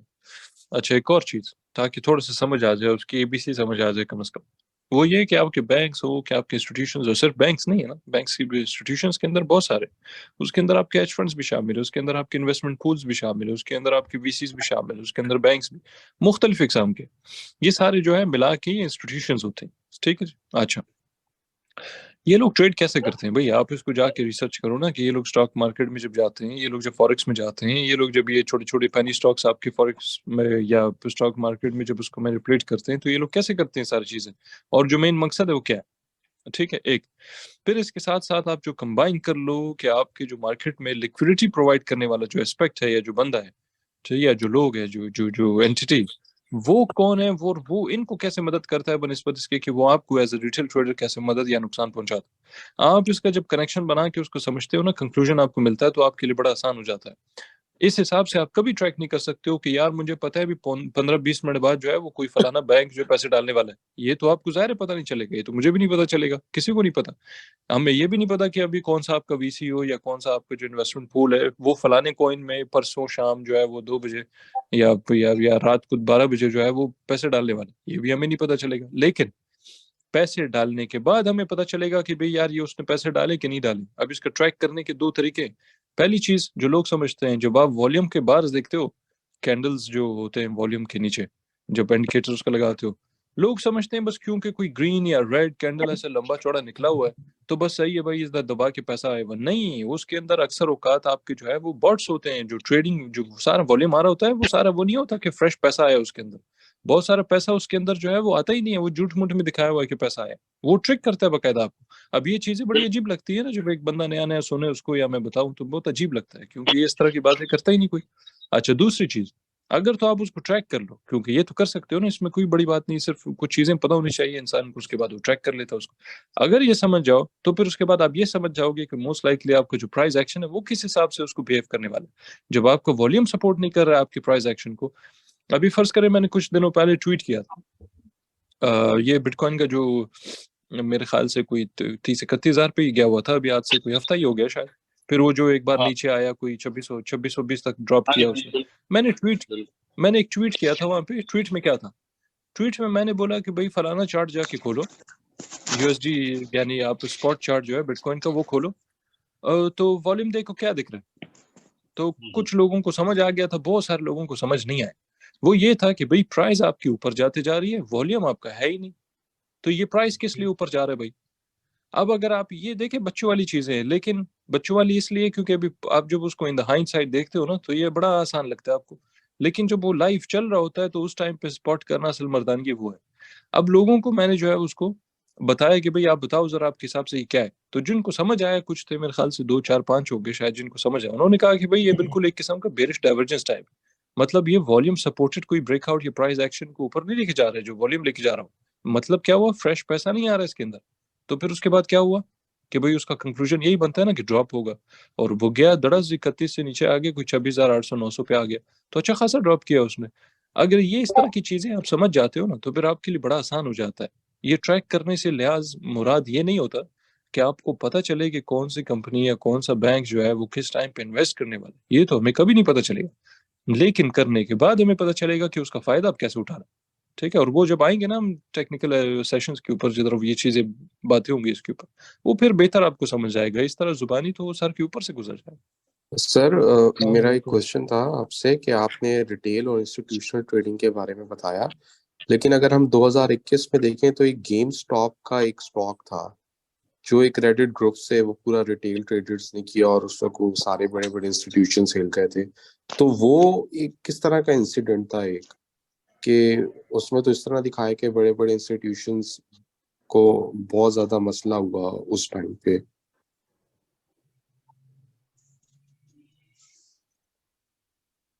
तो मुझे ये बिल्कुल एग्जैक्टली याद नहीं है कि क्या सीन उनके साथ हुआ था, और उस कहने का मतलब क्या हुआ कि यानी इंस्टीट्यूशंस फंस गए उस चक्कर में, ये बोल रहे हो सर वो गेम स्टॉप का एक स्टॉक था 2021 के अंदर, आप? हाँ वो सुना तो एक था। वो जी सर, तो उसमें ये दिखाया था कि वो एक ग्रुप से ट्रेड स्टार्ट हुआ था रेडिट के, और वो बहुत ज्यादा इंस्टीट्यूशंस को चैलेंज किया था, मतलब जब वो स्टॉक हाँ, एकदम नीचे जा रहा एग्जैक्टली था, वो ऊपर चला गया था।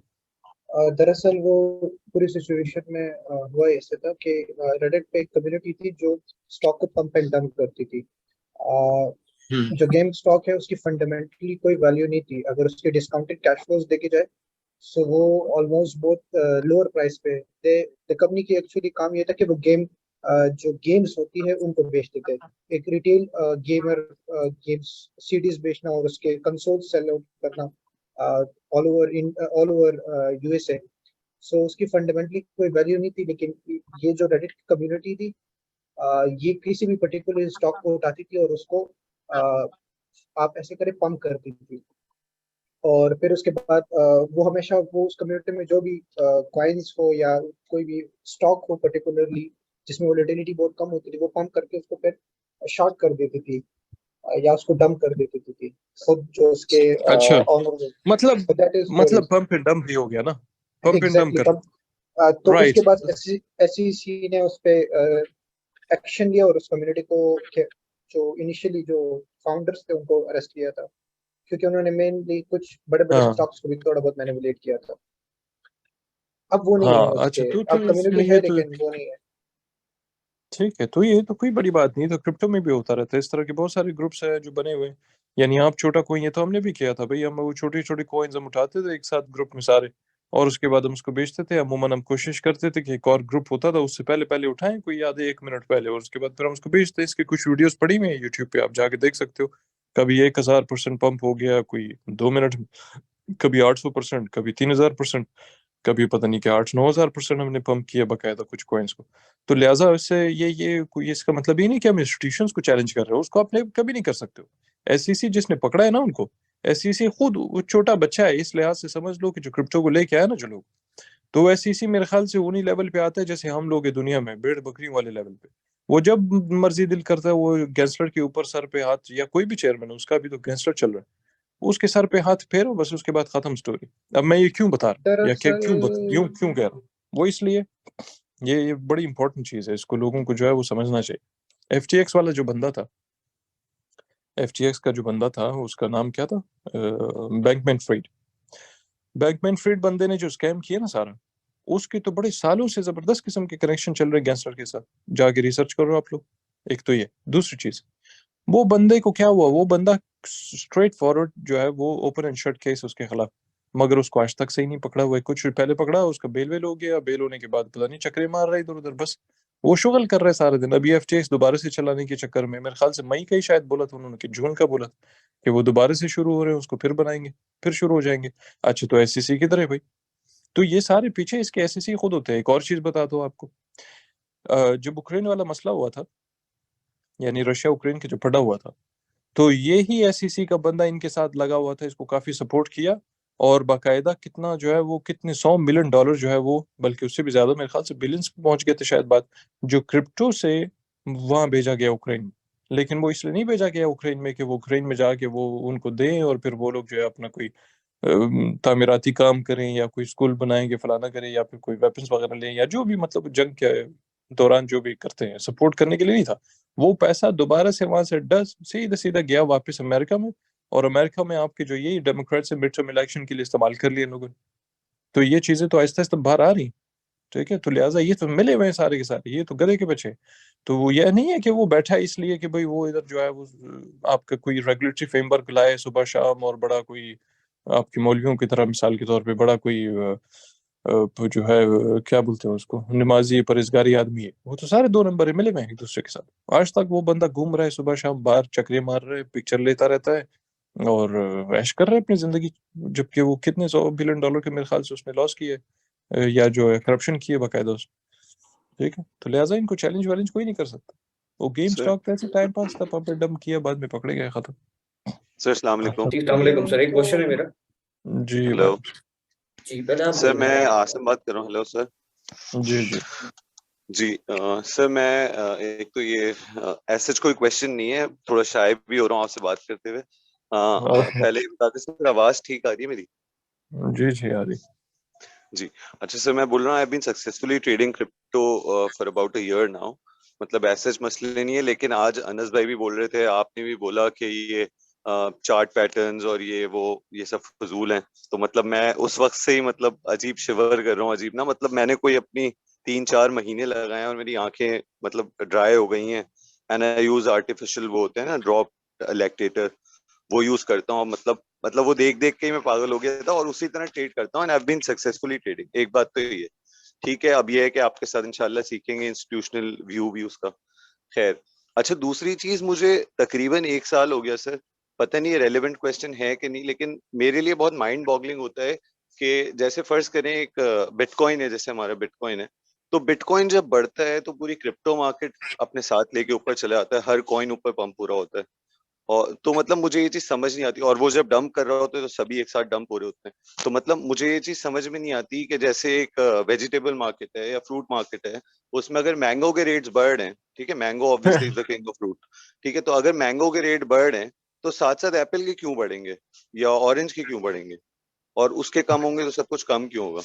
मतलब I don't know it's relevant और नॉट टू आस्क अभी, लेकिन if you could answer. Thank you so much sir. अच्छा देखिए, वो बड़ा सिंपल है। वो इसलिए क्योंकि क्रिप्टो में जो है ना, जैसे आपकी फाइनेंशियल मार्केट्स में दूसरे जो है जैसे स्टॉक मार्केट वगैरह, उनकी कोरिलेशन है बिटकॉइन के साथ। अब ये सवाल वैसे ही है बिल्कुल कि यार स्टॉक मार्केट जब ऊपर जा रहा है तो बिटकॉइन क्यों ऊपर जा रहा है, ठीक है, और अगर बिटकॉइन ऊपर जा रहा है तो ऑल्ट कॉइन्स क्यों ऊपर जा रहे हैं, इनके आपस में कोरिलेशन। इसी तरह अभी बिटकॉइन का सिर्फ क्रिप्टो की अगर बात करें तो बिटकॉइन में और बाकी जो ऑल्ट कॉइन्स आपके सारे नहीं है वैसे, ऐसा नहीं है कि सारे के सारे ऑल्ट कॉइन्स ऊपर जाते हैं जब बिटकॉइन ऊपर जाता है, ऐसा बिल्कुल नहीं। इसके अंदर आपकी कन्वेंशनल कॉइन्स है, इसके अंदर आपके अनकन्वेंशनल कॉइन्स है। जो आपकी कन्वेंशनल कॉइन्स है उनकी डोमिनेशन, जो जो डोमिनेंस है बिटकॉइन की, वो उसके साथ ज्यादा मुंसलिक है, यानी वो ज्यादा उसके ऊपर वो रखता है, तो लिहाजा वो सारी कन्वेंशनल कॉइन्स अपने साथ ऊपर लेके जाता है। जो अनकन्वेंशनल कॉइन्स है वो या तो स्टैग्नेंट साइडवेज जा रहे होते हैं या गिर रहे होते हैं नीचे। इसी तरह एक और चीज कि बिटकॉइन जितना भी ऊपर जाता है, आपके आल्ट कॉइन्स जो है वो क्या करते हैं कि थोड़ा सा फॉलो तो करते हैं शुरुआत में, लेकिन एकदम से उसके बाद जो आराम आराम से जो साइडवेज जाना शुरू हो जाते हैं, जब तक कि बिटकॉइन की डोमिनेंस वापस नहीं गिरे। जब बिटकॉइन की डोमिनेंस गिरती है, इसका बेसिकली मतलब क्या होता है? इसका मतलब ये होता है दो किस्म की डोमिनेंस है मार्केट में, तीन है बल्कि। एक बिटकॉइन है, एक इथेरियम है, और उसके बाद आपका यूएसडीटी है। जब बिटकॉइन की डोमिनेंस बढ़ रही होती है, इसका मतलब ये होता है कि पैसा आल्ट कॉइन से निकल के वहां जा रहा है। जब इथेरियम की डोमिनेंस बढ़ रही होती है, इसका मतलब है कि इथेरियम के अंदर पैसा जा रहा है। इथेरियम जो है वो अमूमन आपका जो है आल्ट कॉइन साइकिल में या जो साइकिल या मिनी जो क्या बोलते हैं उसको, आल्ट्स का जो बुल रन होता सीजन है, आल्ट साइकिल, उसमें जब आपका इथेरियम ऊपर जा रहा होता है तो वो एज एन इंडिकेटर या लीडिंग इंडिकेटर इस्तेमाल किया जाता है कि आपका जो है वो अभी most likely alt coin cycle जो है वो चल रहा है, ठीक है जी। अच्छा, इसके बाद तीसरा जो डोमिनेंस है वो किसका है? यूएसडीटी का। यूएसडीटी का डोमिनेंस क्या मतलब है इसका? कि जब जब यूएसडीटी के अंदर पैसा या डोमिनेंस जो बढ़ती है वो इसलिए बढ़ती है क्योंकि वहां से मार्केट से बाकी जो कॉइन्स है आपके, चाहे वो बिटकॉइन है चाहे वो इथेरियम है, जो भी है आल्ट कॉइन्स, पैसा निकल के यूएसडीटी में जा रहा है, सेफ पार्क कर रहे हैं उसको, यानी सेव कर रहे हैं उसको, बजाय इसके कि वो उसको किसी भी कॉइन में रखें। इसलिए यूएसडीटी की डोमिनेंस बढ़ जाती है। अब ये अच्छी चीज नहीं है, ये अच्छी चीज नहीं है। इसका मतलब ये एक और चीज है कि इंसान को अब ये देखिए रिटेल ट्रेडिंग कंसेप्ट में ज्यादातर ये चीजें ना बातें की जाती है ना इसको लोग समझते हैं, हालांकि तकरीबन उसी कंसेप्ट में ही है, उससे बाहर नहीं है, लेकिन इसको ज्यादातर आप नहीं सुनोगे उधर उधर के लोग इसके ऊपर ज्यादा इसको तरजीह दे रहे हो या बात कर रहे हो, बहुत कम कभी कभी होता है। अब ये एक जबरदस्त किस्म का इंडिकेटर है बजात खुद कि यूएसडीटी में अगर जा रहे पैसे या उसकी डोमिनेंस बढ़ रही है तो आप ऑटोमेटिकली खुद भी निकल जाओ मार्केट से। तो लिहाजा ये इनकी डोमिनेंस के ऊपर ये चलते हैं एक दूसरे के साथ कोरिलेशन की वजह से। सही। अच्छा सर, एक क्वेश्चन और था कि जैसे अभी अनस भाई ने बताया और आपने भी बताया कि दीज चार्ट्स डोंट वर्क, मतलब उस तरह से काम नहीं करते जिस तरह से हम सोचते हैं। तो ये बिटकॉइन की जो 4-4 साल वाली साइकिल है, प्री हॉल्विंग और वो बुल रन और बेयर मार्केट और वो सब, how does that work then? मतलब क्योंकि जब मैंने देखा तो ये तकरीबन मैंने 3 साइकिल इस तरह देखे ना पीछे, और बहुत सारे यूट्यूबर्स को भी देखा, इन लोगों को देखा, तो वो सब ये बताते हैं और एग्जैक्टली बिटकॉइन उसी तरह फॉलो करता है ना। एंड मतलब हम भी यही सोच रहे हैं कि भी मतलब प्री हॉल्विंग होगी और फिर हॉल्विंग होगी और बिटकॉइन पंप कर जाएगा और ऑल टाइम हाई बनाएगा, फिर क्रैश करेगा। तो मतलब तो उसका अगर तो उसका चार्ट के साथ ताल्लुक नहीं है ना, हार्विंग का तो चार्ट के साथ ताल्लुक नहीं है, क्योंकि प्राइस एक और चीज है, हार्विंग एक और चीज है। बिटकॉइन के आपके ब्लॉक्स कम हो रहे, ज्यादा हो रहे, क्या माइन हो रहा है, नहीं हो रहा है, क्या हिसाब किताब है, वो तो एक और चीज है। जब नहीं चार्ट सर, के जो वो ऊपर आप क्रैश देख, करता है, नहीं जब वो क्रैश करता है सर हॉल्विंग के बाद, वो तो ठीक हो गया, हॉल्विंग से बढ़ गया, वो ठीक हो गया।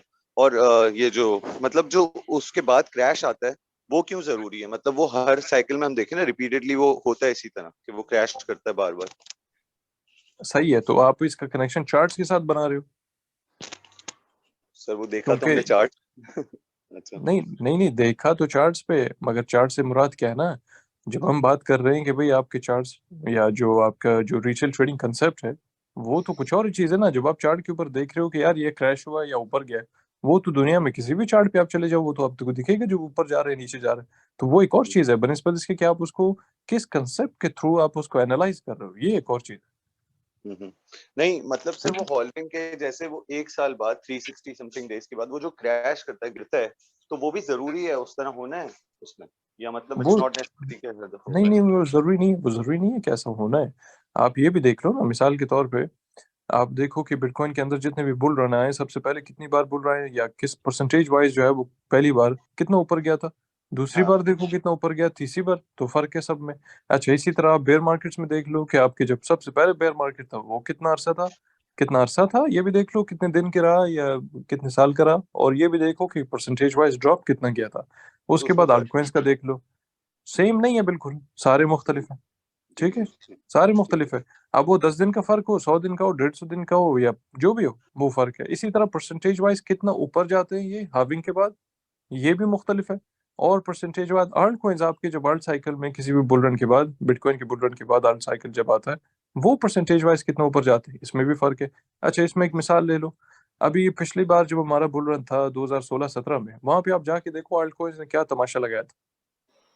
इस बार आप जाके देखो बहुत सारे आपके पुरानी पुरानी कॉइन्स जो 2-2 3-3 4-7 साल से बैठे हुए मार्केट में पड़े हुए थे, वो उन्होंने कोई खास तमाशा नहीं मचाया।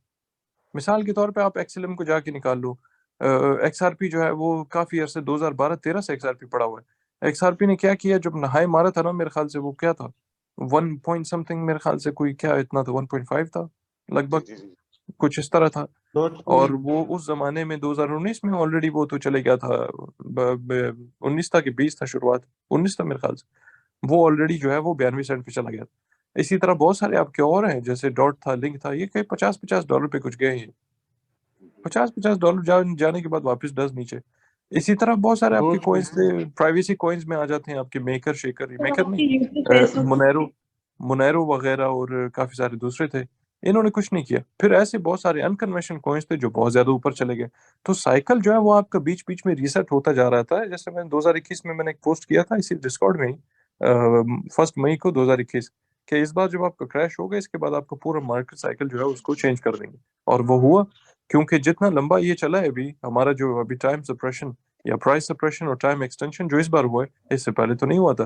तो लिहाजा तो इसका मतलब यही हुआ कि आपका जो है वो मार्केट साइकिल ही पूरा रीसेट कर दिया उन्होंने। तो ये जरूरी नहीं है कि हमेशा जो चीज पहले हुई है वो उसी हिसाब से 100% वो हो, उसी टाइम पे हो।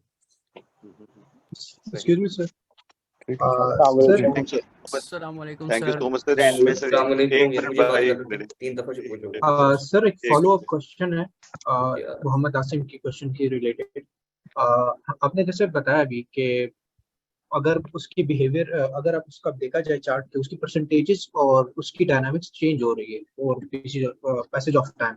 बट क्वेश्चन तो, मेरा क्वेश्चन ये है कि अल्टीमेटली वो उसका बिहेवियर तो सेम फॉलो अप कर रहा है। अगर फॉर एग्जांपल हॉल्विंग के बाद बिटकॉइन रिएक्ट कर रहा है कि वो हम मेजॉरिटी ऑफ द मार्केट ये उसकी सेंटिमेंट सी नेगेटिव होगी, तो क्या वो उसकी सेम बिहेवियर फॉलो अप नहीं करेगा मार्केट? फॉर एग्जांपल अगर सारी मार्केट के अंदर बिहेवियर ही ये है, सेंटिमेंट्स ही ये है कि मार्केट हॉल्विंग के बाद गिरती है, तो अगर नेक्स्ट हॉल्विंग होगी उसकी स्पेसिफिक डेट के बाद, तो क्या सेंटिमेंट उस मार्केट को पुश नहीं करेगा कि वो नीचे गिरे? राइट। अच्छा, सेंटिमेंट जो है ना, जो सेंटिमेंट ट्विटर पे मिलता है ना, ट्विटर क्रिप्टो का हब है, वो सेंटिमेंट नहीं होता है। वो सेंटिमेंट अभी इस ट्विटर पे जब सारे बुलिश हो जाएंगे ना, तो फिर आपकी मार्केट बेरिश हो जाएगी। जब ट्विटर पे नहीं आपके मैं, लोग, आपके जो मार्केट, सुन ले, मैं आ रहा हूँ उधर, आप सॉरी पूरा तो आप उसका बैकग्राउंड समझ जाए। जो चीज यहाँ पे होता है, जैसे आप कह रहे हो कि बिहेवियर जो सेम है, फॉर इंस्टेंस बिटकॉइन ऊपर गया, अच्छा उसके बाद आल्ट कॉइन्स ऊपर जा रहे हैं, ये क्यों जा रहे हैं? हमेशा जाते हैं भाई, 2009 से आज तक ऐसे ही हो रहा है। अच्छा, बिटकॉइन नीचे गया, आल्ट कॉइन्स नीचे गए, अच्छा फिर इसका बुल साइकिल आ गया, फिर उसका आ गया, फिर आपका ओवरऑल मार्केट साइकिल उठा लो तो भाई इतना अरसा आपका बेयर मार्केट था, फिर इतना अरसा बुल मार्केट था, वगैरह वगैरह। अच्छा, और उसके बीच में इसका कम जो कोरिलेशन है और जो कनेक्शन है वो सारी चीजें सेम टू सेम, बिल्कुल यही चीज स्टॉक मार्केट में भी होता है। अब यहाँ से सवाल बनता है कि भाई ये कौन है जो इस तरह करते हैं, ठीक है। अब ये सारी चीजें तो लिक्विडिटी पे चलती है ना, आपकी पूरी मार्केट, अब चाहे वो फॉरेक्स हो, चाहे वो स्टॉक मार्केट हो, चाहे क्रिप्टो, लिक्विडिटी पे चलती है। लिक्विडिटी से मतलब वो ये हुआ कि वॉल्यूम, वॉल्यूम से मतलब हुआ पैसा। जब पैसा आ रहा है और पैसा जब स्विंग होता है एक कैटेगरी से, हम इसको ऐसा करते हैं कि दो कैटेगरीज में इसको डिवाइड कर लेते हैं। बिटकॉइन आपकी आ गई एक कैटेगरी में, सारी की सारी दूसरी आपकी मार्केट आल्ट कॉइन्स इथेरियम समेत वो आ गए दूसरी कैटेगरी में। अब बिटकॉइन की अपनी एक मार्केट है, उसकी ठीक ठाक किस्म की मार्केट कैप अमूमन जो है वो बुल मार्केट्स में बन जाती है। कभी 1 ट्रिलियन उसकी मार्केट कैप होगी, कभी क्या हो गया, कभी 800 बिलियन वगैरह वगैरह। अब वही 800 बिलियन और 1 ट्रिलियन जो एक कॉइन की मार्केट कैप है वो ही डिवाइड हो जाती है बाकी कितने कॉइन्स में, जो तकरीबन 30,000, 20,000, 25,000 या 35,000 जितने भी कॉइन्स है वो उसके अंदर डिवाइड हो जाता है। तो यहाँ पे आप निस्बतन इतना आसान हो जाता है कि वो जो पैसा आप बिटकॉइन से कमाते हो, जब वहां से निकाल के उसको आप स्विंग करते हो आल्ट कॉइन्स के अंदर, कि जिसकी वजह से आल्ट कॉइन आपका सीजन शुरू होता है, तो आप अंदाजा लगा लो कि कितना आप उसको ठीक ठाक मैनिपुलेट कर सकते हो। यही काम ये लोग करते हैं, पहले बिटकॉइन को ले जाते हैं ऊपर, ठीक ठाक वहां से फायदा उठाया, उस टाइम पे आपका आल्ट साइकिल शुरू नहीं होता, वल्का पुल्का आल्ट कॉइन्स आपका ऐसा ऐसा थोड़ा बहुत फॉलो कर रहे होते हैं। उसके बाद जो वहां से पैसा निकलता है वो मतलब उसका यही है कि ये इसका ड्रॉप था, वहां से पैसा निकलता है, ये वही लोग हैं जो सारी मार्केट चलाते हैं, ठीक है। क्योंकि हमेशा अगर ये काम कोई बंदा फर्ज करो 10 दिन कर ले और वो सही 10 आउट ऑफ 10 बिल्कुल हमेशा वो सही टाइम पे पकड़ ले, तो हम कहें वो कि मे बी यार सही है, बाकी हम भी कर सकते हैं। लेकिन ये काम तो हमें तो जहन में भी नहीं आता ना, ये कि इसका टॉप कहाँ होगा, इसका बॉटम कहाँ होगा, कब कितना पैसा इसमें से निकलेगा, क्या सीन होगा, आपका आर्ट साइकिल एग्जैक्टली किस पॉइंट पे जाके शुरू होगा। आपके जो बड़े बड़े बैठे हुए हैं, जो बिलियंस ऑफ डॉलर्स के हिसाब से पैसा लगा के बैठे हुए हैं, ये लोग वो पैसा कब एग्जैक्टली निकालेंगे ये चीज़ हमें नहीं पता। इससे चीज़ क्या अखज़ होती है या क्या समझ आता है, वो यही कि जो लोग इसको चलाते हैं उसको अगर आप ट्रैक करते हो तब आपको समझ आता है कि आपका सेंटिमेंट भी कब शिफ्ट होने वाला है मोस्ट लाइकली, और आपका जो है बुल रन से जो बिटकॉइन का चल रहा है वहां से फिर आप आर्ट साइकिल की बुल रन पे कब आते हो या आर्ट सीजन पे कब आते हो। अच्छा, वही पैसा वहां से निकलता है हमेशा हिस्टोरिकली, वो जाता है आपके आल्ट कॉइन्स में, जिसको फिर हम क्या बोलते हैं, आल्ट सीजन शुरू हो गया। अब आल्ट सीजन शुरू होता है, फर्ज करो आपके आल्ट कॉइन्स गए 100%, 200, 400, 500% जो भी ऊपर गए, फिर यही पैसा जो है मार्केट से ही निकल जाता है। अच्छा, ये किसका पैसा है भाई? यानी हम किसी ना किसी का लीड ही फॉलो कर रहे हैं ना, कोई लीड कर रहे हैं हमें, हम उसको फॉलो कर रहे हैं। हम थोड़ी कर रहे हैं, हमें क्या पता होता है, हम कहाँ से पता करेंगे, या हम खुद थोड़ी कर सकते हैं कि हम बिटकॉइन में जाएं। अब इससे क्या बनता है, सेंटिमेंट बन जाता है आपकी मार्केट में। अब बुलिश सेंटिमेंट भी बनता है, बेरिश सेंटिमेंट भी बनता है, इसी से पूरा आपका मार्केट साइकिल को लेके, उसका बेयर मार्केट को लेके, और ओवरऑल सारा बुल बुल साइकिल को, चाहे वो साल हो कि 1.5 साल हो, ये पूरा का पूरा जो है इंसान के जहन में एक नक्शा बन जाता है, जिसको फिर आप सेंटिमेंट बना लेते हो, जो ट्विटर पे सुबह शाम चलता है। असल जो मेन जो सोर्स है क्रिप्टो का, जहां से सब पता चलता है, वो है ही वही, ठीक है। तो ये तो शिफ्ट करते हैं ना, दो मार्केट से जो कैटेगरीज हमने बनाई शुरुआत में, इसी के बीच में शिफ्ट करते हैं, बिल्कुल वैसे ही जैसे स्टॉक मार्केट में। अब आप लोगों ने देखा स्टॉक मार्केट भी तो ऊपर जाता है ना दबा के, अचानक से आप एक टाइम पे देखते हो पैसा निकल रहा है ठीक ठाक वहां से, और स्टॉक मार्केट नीचे जाना शुरू हो गया, और वो पैसा कहाँ जा रहा है, डॉलर में जा रहा है। फिर कुछ टाइम बाद आप देखते हो वापस वही पैसा डॉलर से निकल के फिर जा रहा है क्रिप्टो में या स्टॉक मार्केट में।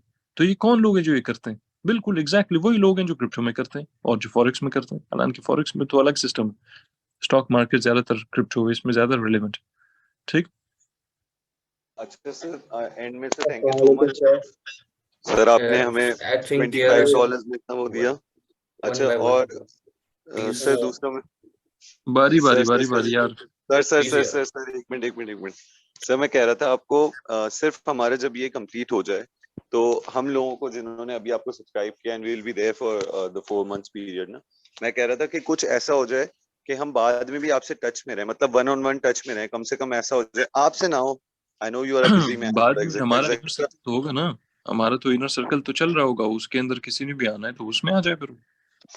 अच्छा, नहीं मतलब सर मैं ऐसा कह रहा था, कोई पर्सनल आप ना हो, आपको कोई असिस्टेंट हो, कोई भी हो जिससे हम टच में हो, कभी अल्लाह ना करे हम फंस जाए किसी ट्रेड में या कुछ भी, कभी भी, नहीं, तो ऐसे तो नहीं हो सकता ना कि आप फिर उसके बाद आप कब तक फंसे रहोगे, आप तो पूरा साल फंसे रहोगे, आप पूरा साल जो है और आप मैसेज करते जाओ इधर। वैसे हमें 10,000 मैसेज आते हैं, मेरा मैसेंजर भरा हुआ है उधर, कोई 12-13 हजार तो हो गए टोटल, 8,000 तो भी आए पिछले 1 महीने में, इसके अलावा जो आए हुए हैं, तो उधर तो उनको खोल ही नहीं सकता कोई, जवाब कैसे देगा उसको।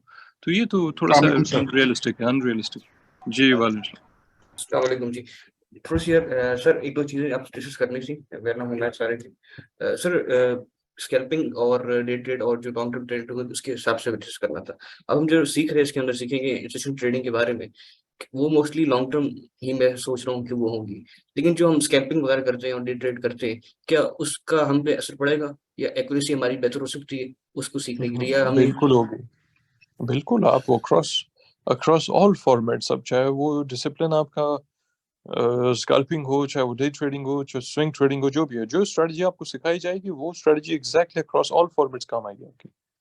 अच्छा, जैसे आपका एक लिक्विडेशन का आपका कॉन्सेप्ट है कि मार्केट कहाँ लिक्विडेट करती है उसके बाद ऊपर जाती है दोबारा, तो वो चीज शॉर्टर टाइम फ्रेम पे भी एप्लीकेबल होती है या सिर्फ डे टाइम 15 फ्रेम पे सेकंड पे होती है? मैंने ट्रेड करके दुनिया को दिखाया था, 15 जी सेकंड वो पे। मैंने देखा है, जी मैंने ठीक देखा है, तो 15 सेकंड पे भी जब हो जाएगा तो फिर ये बाकी 5 मिनट, 3 मिनट, 4 मिनट, 1 घंटा, ये तो पीस ऑफ केक है, ये तो कोई मसला ही नहीं। और सर एक चीज और उसका कि जो एक्यूरेसी होती है, जो आप हमें चीजें सिखाएंगे, मैंने खुद भी तो कुछ देखे आपकी वीडियोस वगैरह, कुछ वन सेशन से आपकी जो स्ट्रेटेजीज हैं वो उसको प्रैक्टिस की है, उनकी जो एक्यूरेसी होती है वो जब आप करते हैं कुछ और होती है, जो हम करते हैं कुछ और होती है, जो वो प्रैक्टिस की वजह से या फिर वो लैक ऑफ नॉलेज की वजह से होता है एक्यूरेसी?